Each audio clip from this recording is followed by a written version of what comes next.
어젯밤까지만 해도 강경했던 윤석열 대통령이 당의 요구를 전격적으로 수용한 배경이 뭔지 대통령실을 취재하는 홍연주 기자에게 자세히 좀 물어보겠습니다. 자, 홍 기자. 황상무 수석 사퇴 발표가 오늘 7시 전에 문자 형식으로 왔어요. 도대체 밤에 무슨 일이 있었던 겁니까?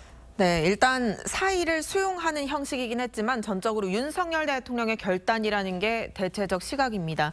이미 황 수석은 논란이 된 직후 인사권자에게 거취를 일임을 했고 윤 대통령은 주말을 포함해 거의 매일 참모들을 불러서 이 문제를 논의했다고 합니다. 저희 취재로는 어제 이종섭 대사 측이 소환을 서둘러 달라는 촉구서를 공수처에 제출했을 때 이때쯤 이미 이 대사 조기 귀국은 사실상 방향이 잡혔다고 합니다. 황 수석 사퇴의 경우 어젯밤 늦게까지 결론이 나지 않았는데 새벽에서야 윤 대통령이 최종 결심한 것으로 파악이 됐습니다. 이렇게 밤사이 전격적으로 결정된 탓에 오늘 아침 이 사퇴 관련 공지가 나오던 순간에도 일부 수석급 참모들은 그 소식을 모르고 있었다고 합니다. 네, 상황이 그럼 상당히 긴박했던 것 같습니다. 그런데 윤석열 대통령이 마음을 바꿨다고 해야 될까요? 아니면 뭐 다른 방안을 찾았다고 해야 될까요? 왜 이렇게 된 겁니까? 대통령실 관계자는요, 민심의 수용이다. 또 결과적으로는 당의 요구를 수용한 것이다 라고 설명을 했습니다. 무엇보다 총선을 3주 앞두고 다시 불거진 수도권 위기론이 큰 영향을 준 것으로 보이는데요. 어제 저희가 100석 이하라는 여권 핵심부의 판세 분석도 전해드렸죠.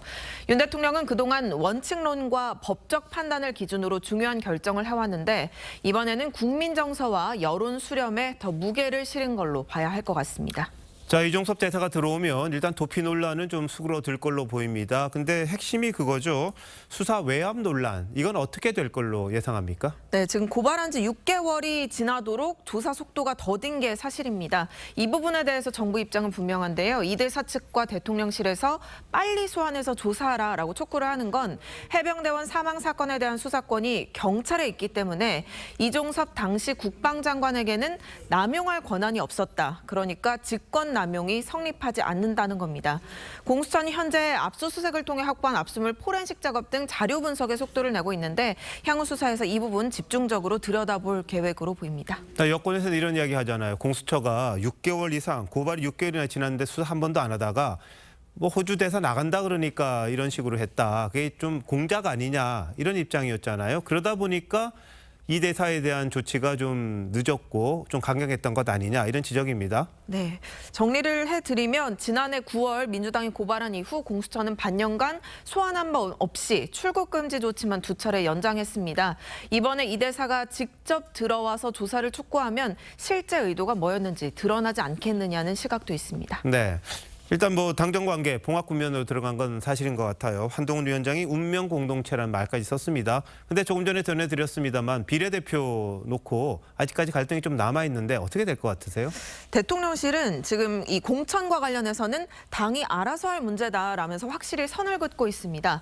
다만 당의 요구를 수용했으니 당에서도 대통령실의 정책을 지원해야 한다라는 기류도 있습니다.